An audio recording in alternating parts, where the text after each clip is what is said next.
에브라임 자손이 그들의 가족대로 받은 지역은 이러하니라. 그들의 기업의 경계는 동쪽으로 아다롯 앗달에서 윗 베트론에 이르고 또 서쪽으로 나아가 북쪽 믹무다에 이르고 동쪽으로 돌아 다낫 실로에 이르러 야노아 동쪽을 지나고 야노에서부터 아다롯과 나아로 내려가 여리고를 만나서 요단으로 나아가고 또 답보에서부터 서쪽으로 지나서 가나 시내에 이르나니 그 끝은 바다라. 에브라임 자손의 지파가 그들의 가족대로 받은 기업이 이러하였고 그 외에 므낫세 자손의 기업 중에서 에브라임 자손을 위하여 구분한 모든 성읍과 그 마을들도 있었더라. 그들이 게살에 거주하는 가나안 족속을 쫓아내지 아니하였으므로 가나안 족속이 오늘까지 에브라임 가운데에 거주하며 노역하는 종이 되니라. 아멘. 구약에서 이스라엘 백성은 12지파로 나누어지게 됩니다. 12지파는 야곱의 아들들의 이름을 중심으로 해서 12지파로 나누어지게 되는데 야곱의 12아들의 이름은 다음과 같습니다. 루벤, 시므온, 레위, 유다, 이사갈, 스불론, 요셉, 베냐민, 단, 납달리, 갓, 아셀입니다. 12아들들의 이름과 이스라엘의 지파의 이름이 동일합니다. 이스라엘 백성들이 가나안 땅에 들어가서 가나안 땅은 이스라엘의 지파대로 12지역으로 나누어지게 됩니다.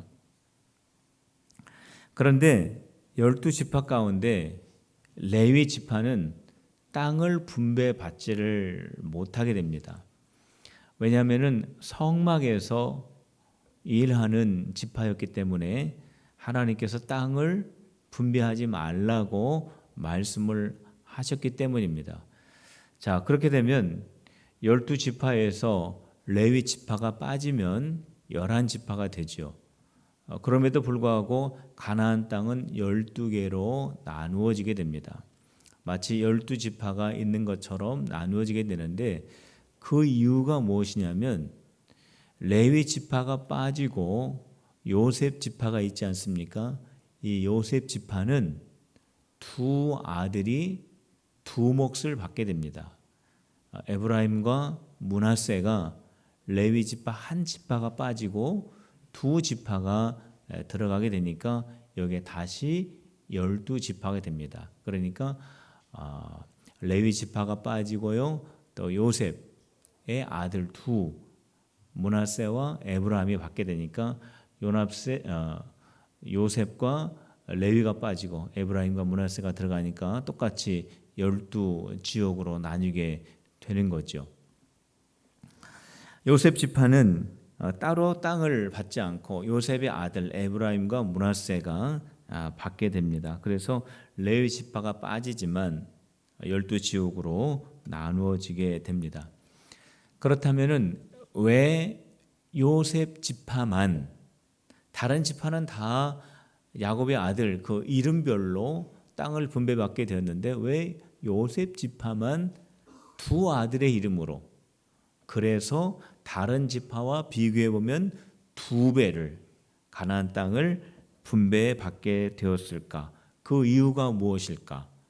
그 이유가 무엇이냐면 에브라임과 므낫세의 아버지 요셉, 야곱의 아들 그 요셉이 복을 받을 만한 인생을 살았기 때문에 그렇습니다. 복 받을 만한 사람이었습니다. 요셉은 가나안 땅에 두 몫을 받을 만한, 복 받을 만한 인물이 바로 요셉이었기 때문입니다. 요셉은 야곱의 11번째 아들입니다. 야곱이 이 아들을, 요셉을 얼마나 사랑했는지 모릅니다. 다른 형제들보다도, 다른 자녀들보다도 가장 사랑했습니다. 그러니까 다른 자녀들이 요셉을 얼마나 시기하고 미워했는지 모릅니다. 요셉이 어느 날 꿈을 꿉니다. 형들의 곡식단들이 요셉의 곡식단에게 절하는 꿈을 꿉니다. 그리고 잠시 후에 또 다른 꿈을 꿉니다. 해와 달과 별들이 요셉에게 절하는 꿈을 꿉니다. 이 꿈을 형들에게 다 말해버립니다. 그러니까 이 형들이 그 꿈 이야기를 듣고 도대체 내가 우리의 왕이 되겠다라고 하는 말이냐 하면서 더 미워합니다. 바로 이 꿈 때문에 요셉은 애굽에 팔려가게 됩니다.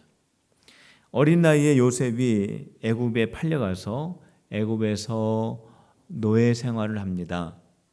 보디발이라고 하는 장군의 집에서 노예 생활을 할 때에는 그 장군의 아내를 성추행했다고 하는 누명을 쓰고 감옥에 갇히기도 합니다. 어린 나이에 애굽에 가서 요셉이 얼마나 많은 고생을 했는지 모릅니다. 그런데 하나님의 은혜로 요셉이 애굽의 총리가 됩니다. 요셉이 총리가 되었을 때 애굽과 가나안에 큰 흉년이 일어나고 요셉을 팔았던 형들이 애굽의 총리 앞에 엎드려서 양식을 구합니다. 그 형들은 그 총리가 요셉인지 전혀 꿈에 생각하지도 못합니다. 그런데 결국 요셉이 자기의 신분을 형들에게 드러냅니다. 형들이 그 요셉을 보고 벌벌 떱니다. 저 요셉이 우리에게 큰 벌을 내리면은 어떻게 하나 하고 큰 두려움에 사로잡히게 됩니다. 성도 여러분, 만일 여러분이 요셉이라고 한다면 그때 어떻게 하시겠습니까? 여러분들을 괴롭혔던 사람이 여러분들 앞에 엎드려서 살려달라고 한다면은 여러분들 그때 어떻게 하시겠습니까? 요셉이 그 형들 때문에 얼마나 고생했는지 모릅니다. 다른 나라에 끌려와서 가진 고생, 너무나 힘들고 어려운 시절을 보냈는지 모릅니다. 그때 요셉이 형들을 보면서 뭐라고 말했냐면, 형님들 두려워하지 마십시오. 애굽과 가나안에 이러한 큰 흉년이 있을 것을 하나님께서 아시고 형님들을 구하고 우리 아버지를 구하기 위해서 형님들을 통하여서 하나님께서 나를 먼저 애굽 땅에 보내시고 하나님이 나를 애굽의 총리가 되게 하셨습니다. 하나님이 우리 가정을 구원하기 위해서 나를 여기에 먼저 보낸 겁니다. 내가 형님들을 도와주겠습니다. 형님들의 자녀들도 책임지겠습니다. 그렇게 말을 했습니다. 그리고 그의 아버지, 형의 가족들을 모두 다 애굽으로 초청을 해서 애굽에서 편안하게 정착해서 살 수 있도록 했습니다. 요셉의 생각, 요셉의 행동, 일반적인 세상적 상식을 뛰어넘는 생각이고 행동이었는데 하나님께서 그것을 보시고 참 기뻐하셨습니다. 요셉은 세상의 가치관과 상식에 근거해서 생각하고 행동한 것이 아니라 요셉의 기준은 오직 하나님이셨습니다. 만일 요셉이 애굽에서 살면서 자기를 애굽에 판 그 형들을 미워하는 마음을 가지면서 애굽에서 생활을 하였더라면은 아마 하나님께서 요셉에게 총리의 자리를 허락하지 않으셨을 겁니다. 만일 요셉이 형들을 보면서 내가 형들 때문에 얼마나 고생했는지 아십니까? 내가 이제 총리가 되었으니 형들이 나에게 행한 대로 그대로 갚아주겠습니다. 그러면서 형들을 감옥에 가두고 했더라면은 하나님께서 요셉의 생각과 요셉의 행동을 기뻐하셨을까요? 요셉이 이처럼 이후에 그의 자녀들이 큰 복을 받는 그러한 복받을 만한 사람이 되었을까요? 그렇지 않았을 것입니다. 요셉이 애굽의 총리가 되고 그의 가족들을 다 살리게 되고 그의 아들들 에브라임과 므낫세가 큰 복을 받는 그러한 하나님의 복을 받을 수 있게 된 이유는 요셉이 과연 복받을 만한 사람이었기 때문에 그랬습니다. 요셉은 정말로 복받을 만한 사람이었습니다. 저는 이 말씀을 읽으면서 우리 필그림의 성도들이 요셉과 같은 복을 다 받았으면 좋겠다 하는 그런 마음을 가졌습니다. 성도 여러분, 오늘 요셉이 받은 이 복을 여러분들 모두가 다 소유하시고 누리시게 되시기를 주님의 이름으로 축복합니다. 성도 여러분, 우리가 하나님의 복을 다 기대합니다. 우리가 다 하나님의 복 받기를 소원합니다. 그런데 중요한 사실이 하나 있습니다. 그것은 뭐냐면은 복 받을 만한 그릇이 있어야 됩니다. 하나님께서 복을 부어 주시는데 복 받을 만한 준비가 되어 있지 않으면은 그 복을 받을 수가 없습니다. 어떻게 하나님의 복을 받느냐? 하나님이 기뻐하시는 마음으로 받습니다. 하나님이 기뻐하시는 삶의 모습으로 하나님이 부어주시는 그 복을 받습니다. 요셉의 삶을 돌이켜보면 요셉은 자기가 어떠한 처지와 환경에 놓여 있든지 요셉은 늘 생각하는 것이 있었습니다. 하나님께서 선하게 인도하실 것이다.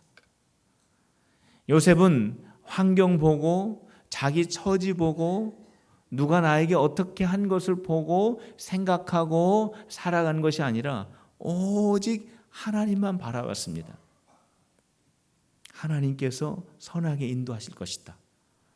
요셉은 늘 하나님에게 집중을 했습니다. 그래서 요셉은 하나님의 큰 복을 받았습니다. 성도 여러분, 저와 여러분들이 어떠한 삶의 여정을 걸어왔다든지 그러한 삶의 과거를 돌아보면서 거기에서도 하나님의 선하신 뜻이 있었다라는 고백을 할 수 있어야 됩니다. 지금 내가 힘들고 어려운 환경 가운데 놓여 있다고 할지라도 지금 이 순간도 하나님께서 나에게 선하신 계획을 가지고 계신다라고 하는 그러한 고백을 할 수 있어야 됩니다. 앞이 보이지 않는 길이라고 할지라도 하나님께서 변함없이 나를 가장 선한 길로 인도하신다라고 하는 소망의 고백을 할 수 있어야 합니다. 이것이 바로 복받는 그릇을 준비하는 것입니다. 바로 이러한 마음을 가지고 바로 이러한 삶을 살아갈 때에 하나님께서 거기에 하나님의 복을 부어 주십니다.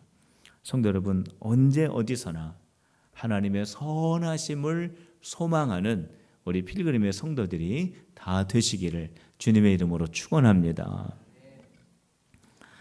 요셉의 자녀들, 특히 므낫세가 있고 에브라임이 있습니다. 므낫세가 형입니까? 에브라임이 형입니까?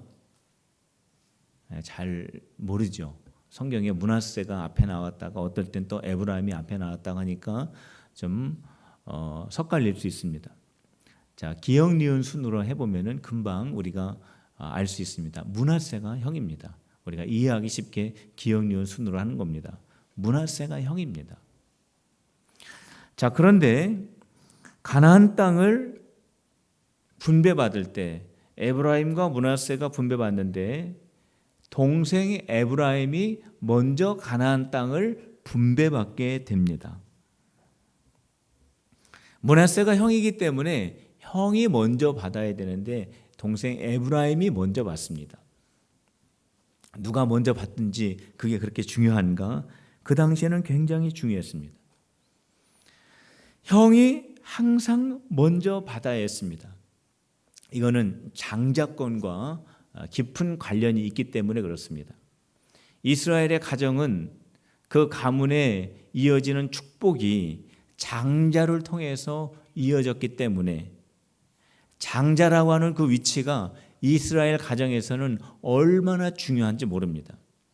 그렇기 때문에 므낫세가 먼저 앞서야 되고 므낫세가 먼저 하나님의 복을 받아야 되고 므낫세가 가나안 땅의 기업을 에브라임보다 먼저 받아야 되는데 둘째 에브라임이 항상 먼저 받습니다. 에브라임이 므낫세보다 앞섭니다. 마치 에브라임이 장남인 것처럼 장자의 자리에 늘 놓여지게 됩니다. 왜 그랬을까요? 왜 차자인 에브라임이 항상 장자의 위치에 놓여 있었을까요? 그 이유가 있는데 그 이유는 에브라임과 므낫세의 할아버지인 야곱, 그러니까 요셉의 아버지인 야곱이 에브라임을 그렇게 축복을 했기 때문에 그렇습니다.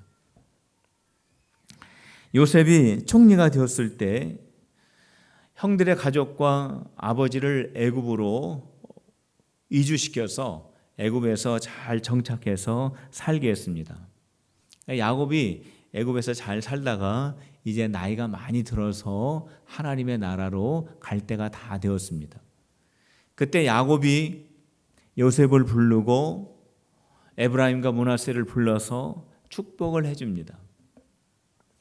장자인 므낫세 위에 야곱이 오른손을 얹고 차자인 에브라임 머리 위에 왼손을 얹어서 축복을 해줘야 맞습니다. 그런데 야곱이 축복을 할 때 손을 엇갈려서 축복했습니다. 장자의 머리에 왼손을 얹고 차자의 머리에 오른손을 얹었습니다. 그 모습을 지켜보고 있었던 요셉이 아버지, 손이 바뀌었습니다. 그랬더니 야곱이 아들아, 나도 안다. 나도 안다. 2번 말했습니다. 야곱이 나이가 많이 들어가지고 눈이 보이지 않고 에브라임이 첫째인지 둘째인지 분간하지 못해서 실수로 손을 엇갈린 것이 아니라 야곱이 일부러 그렇게 한 것입니다. 야곱이 왜 장자와 차자를 엇갈려서 안수를 했느냐 하면은 야곱의 마음속에 형 므낫세보다도 차자인 에브라임이 훨씬 더 하나님의 축복을 감당할 만한 사람이라고 하는 감동이 야곱의 마음속에 왔기 때문에 그렇습니다. 그 감동은 야곱이 스스로 생각해서 만들어 놓은 감동이 아니라 하나님께서 야곱에게 주신 감동입니다. 그래서 야곱이 그렇게 거꾸로 축복을 했습니다. 그렇게 축복한 이후부터 에브라임이 앞섭니다. 므낫세보다 앞섭니다. 차자지만 둘째지만 항상 장자의 자리에 있습니다. 형보다 앞서서 가나안 땅을 받게 됩니다. 하나님의 축복을 항상 먼저 받으면서 장자의 직분을 이어가는 에브라임의 모습을 보게 됩니다. 할아버지 야곱의 축복 때문입니다.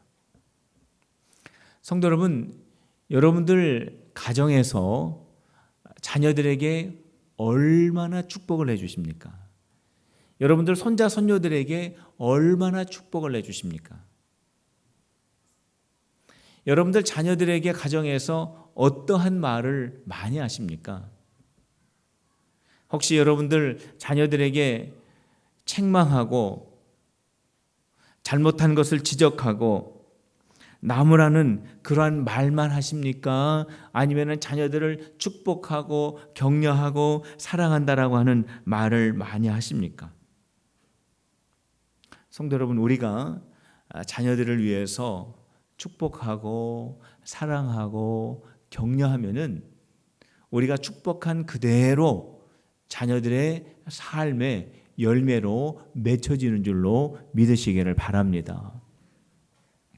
하나님께서 아담과 하와를 축복하실 때 생육하고 번성하고 땅에 충만하고 땅을 다스리라라고 축복하실 때 아담과 하와에게 어떠한 왕관을 씌워주고 그들에게 무슨 지휘봉을 쥐어준 것이 아닙니다.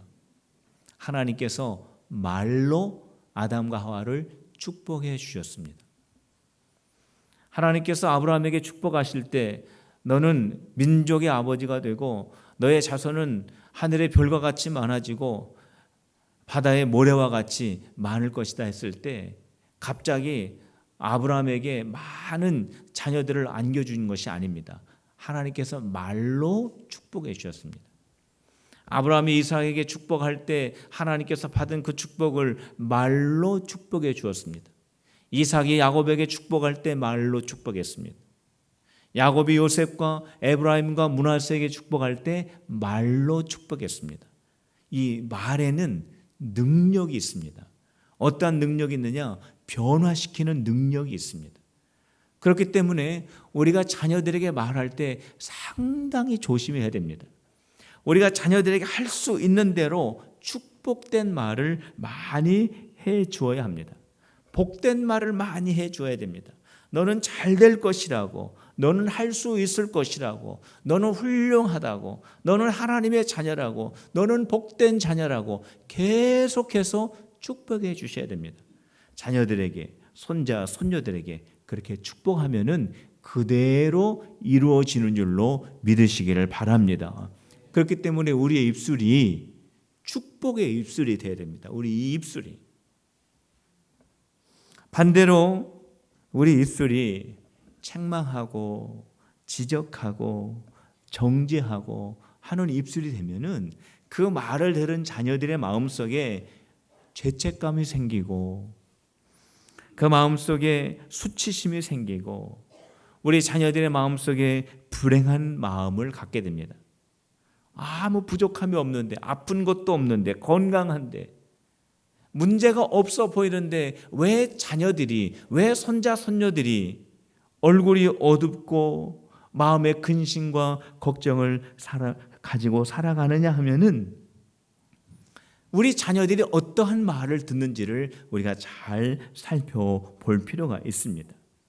우리가 말하는 대로, 우리가 선포하는 대로, 우리 자녀들이 듣는 대로 그 삶의 열매가 맺히기 때문에 그렇습니다. 성도 여러분, 그렇기 때문에 하나님께서 나에게 주신 복을 내 자신을 향해서 선포할 수 있어야 됩니다. 하나님께서 나에게 주신 그 복을 우리 자녀들에게 선포할 수 있어야 됩니다. 우리 가정을 향해서 선포할 수 있어야 됩니다. 내가 다니는 생업과 직장을 위해서 내가 선포할 수 있어야 됩니다. 우리 교회를 향해서 선포할 수 있어야 됩니다. 무엇을 선포합니까? 하나님께서 나에게 주신 그 복, 그 복을 선포할 때 우리의 삶에, 우리 자녀의 가정에, 손자 손녀에게, 생업에, 우리 교회에, 우리 모든 삶 전체에 하나님의 복이 맺히게 될 줄로 믿으시기를 바랍니다. 참 그게 중요합니다. 성도 여러분, 그렇게 안 했더라면은 오늘 이 시간부터 그렇게 하세요. 여러분들 자신을 향하여서 축복하세요. 여러분들 자녀와 여러분들의 생업과 가정과 교회와 여러분들의 모든 인생을 향하여서 하나님이 주신 말씀으로 계속해서 선포하고 축복하세요. 하나님의 놀라운 축복의 열매가 여러분들에게 찾아오게 될 것입니다. 자, 오늘 이 시간 그 믿음을 가지고 저를 따라서 한번 해봅시다. 나는 복된 사람입니다. 우리 가정은 복된 가정입니다. 우리 교회는 복된 교회입니다. 믿습니까? 그렇게 되기를 원하십니까? 그러면 선포하세요. 그렇게 선포하면은 하나님께서 우리에게 예비해 주신 그 복을 우리에게 주신다고요. 그 믿음을 가지고 꼭 선포하시고 하나님의 복을 누리는 우리 필그림의 성도들이 다 되시기를 주님의 이름으로 축복합니다. 에브라임이 차자인데 장자의 복을 받습니다. 늘 장자의 대우를 받습니다. 그래서 가나안 땅을 얻게 되는데 에브라임이 땅을 얻었다라고 하는 것이 16장의 지명으로 쭉 나오는데 그거를 지도로 찾아보면은 정말 가나안 땅의 중간입니다. 그 가나안 땅의 중간은 정말 기름진 땅이에요. 오늘 성경에도 나왔지만은 왼쪽으로는 바다요, 지중해입니다. 오른쪽으로는 강이요, 요단강입니다. 그리고 너무나 기름지고 물도 많고 정말로 좋은 땅을 에브라임 지파가 얻게 되었습니다. 하나님의 축복을 받는 게 너무나 귀한 은혜인데 하나님이 주신 축복을 지키는 것이 또 얼마나 중요한지 모릅니다. 우리는 하나님의 축복을 받기를 원하고 하나님의 축복을 받은 다음에 그 축복을 지키는 데에서 놓치는 경우가 참 많이 있습니다. 에브라임 지파가 하나님의 축복을 놓쳤어요. 에브라임 지파가 하나님의 놀라운 은혜를 받았는데도 불구하고 그 축복을 지키는 데에서 크게 실수한 것이 하나 있었습니다. 자, 그것이 무엇이냐면 가나안 그 땅을 분배받았는데 게셀이라고 하는 지역이 있었습니다. 게셀. 에브라임 지파가 가나안 땅에 아주 좋은 그 지역 중간 지역을 분배를 받았는데 그 지역 가운데 게셀이라고 하는 마을이 있었는데 그 게셀이라고 하는 그 마을에 가나안 족속들을 쫓아내지 않았습니다. 모두 다 쫓아냈는데 그 게셀 지역에 있는 원주민들만은 남겨두었습니다. 하나님께서 가나안 백성 이스라엘 백성들에게 가나안 땅에 들어가면은 반드시 가나안 원주민들은 다 몰아내라고 했습니다. 왜냐하면은 가나안 원주민들은 우상 숭배에 완전히 쩌들어 있는 민족이었습니다. 이스라엘 백성들이 우상에 물들까 봐 가나안 백성들은 하나님께서 금지한 아주 타락한 문화들을 가지고 있었습니다. 거룩한 하나님의 백성들이 타락한 문화를 본받을까 봐 하나님께서 가나안 족속들하고는 상종도 하지 말고 그들하고는 왕래도 하지 말고 그들하고는 같이 머물러 있지도 말라고 했습니다. 다 쫓아내라고 했어요. 그런데 이 에브라임 지파가 가나안 원주민들을 다 몰아냈는데 게셀이라고 하는 지역에 있는 원주민들은 안 몰아냈습니다. 왜냐하면 그들을 종으로 삼으려고. 가나안 땅이 얼마나 낯선 땅입니까? 또 해야 할 일들, 어려운 일들, 굳은 일들, 지저분한 일들 이러한 것들을 이 게셀 지역에 있는 가나안 원주민들에게 종으로 부리기 위해서 에브라임 지파가 자기의 편리대로 자기의 임의대로 하나님께서 분명히 가나안 원주민들을 쫓아내라고 했는데도 불구하고 자기가 편하게 살기 위해서 그 가나안 족속들을 쫓아내지를 않았습니다. 자기가 편리하려고 하나님의 말씀을 듣지를 않은 거죠. 결국 어떻게 됐습니까? 에브라임 지파가 이 가나안 족속을 노비로 삼고 종으로 부리려고 했는데 역사를 보면은 이게 거꾸로 돼가지고 가나안에 남아 있었던 그 원주민들 때문에 에브라임 지파가 우상을 섬기는 그러한 민족으로 변질되고 가나안의 타락한 문화를 받아들이는 아주 잘못된 길로 가게 되는 그러한 죄를 하나님 앞에 범하게 됩니다. 호세아서 4장 17절 말씀에 보면 에브라임이 어떻게 변질이 되었는지를 소개하고 있습니다. 에브라임이 우상과 연합하였으니 버려둬라. 그들이 마시기를 다하고 이어서 음행하였으며 그들은 부끄러운 일을 좋아하느니라. 에브라임이 장자와 같은 축복을 받았습니다.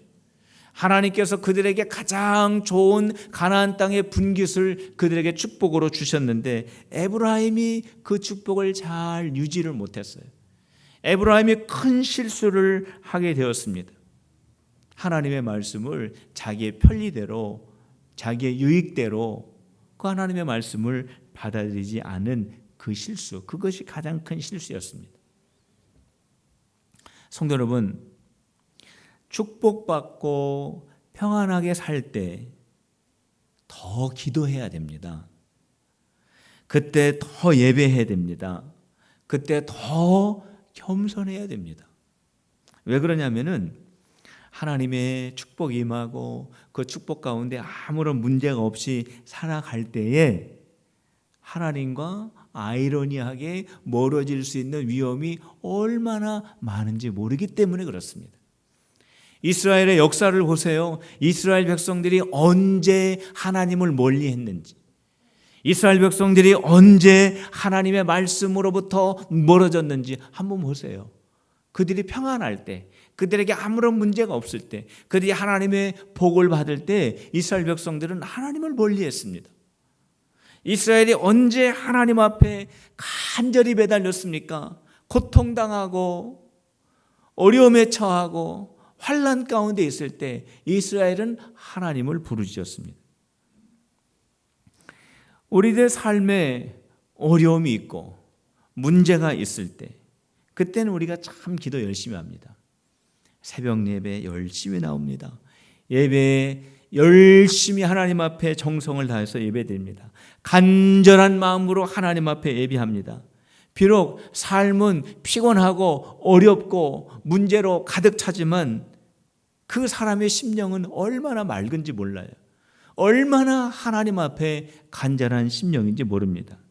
그런데 주변에 문제가 없고 부족한 것이 없고 내가 원하는 대로 다 이루어지고 하나님께서 은혜 주시고 복 주시고 모든 것들이 잘 나갈 때 기도 시간이 줄어듭니다. 하나님 앞에 예배하는 시간이 소홀해집니다. 내 마음의 간절함도 식어집니다. 결국 하나님을 잃어버립니다. 하나님께서 주신 축복을 놓치게 됩니다. 하나님이 축복해 주셨는데 그 축복 속에서 그 축복 때문에 하나님의 복을 또 놓치게 된다는 겁니다. 왜 그러냐면은 자기 관리를 못했기 때문에 그렇습니다. 그렇기 때문에 성도 여러분, 잘 될 때, 정말 하나님의 은혜가 넘칠 때, 모든 것들이 평안할 때 우리는 정말 하나님 앞에 더 예배해야 됩니다. 우리는 더 하나님 앞에 겸손해야 됩니다. 우리는 더 하나님 앞에 매달려야 됩니다. 그래야 그 축복을 잘 유지할 수 있는 겁니다. 그게 바로 축복받은 자의 자기 관리입니다. 그런데 에브라임이 그걸 놓친 거예요. 에브라임이 그것을 못했습니다. 하나님께서 축복해 주시면은 그 복의 근원이신 하나님께 더 집중해야 되는데 복받은 자기 자신을 집중합니다.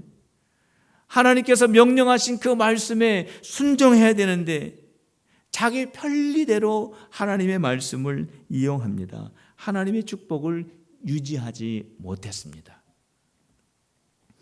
하나님께서 주신 축복 속에서 하나님을 더 의지하고 하나님을 더 예배하고 하나님께 더 간절한 마음을 갖는 우리 성도들이 다 되셔서 하나님이 나에게 주신 그 축복을 내가 잘 유지하고 그 축복을 우리 자녀들에게 신앙의 유산으로까지 물려주는 우리 필그림의 성도들이 모두 되시기를 주님의 이름으로 축원합니다. 기도하겠습니다. 오늘 이 시간 하나님 앞에 기도할 때 하나님 신령한 복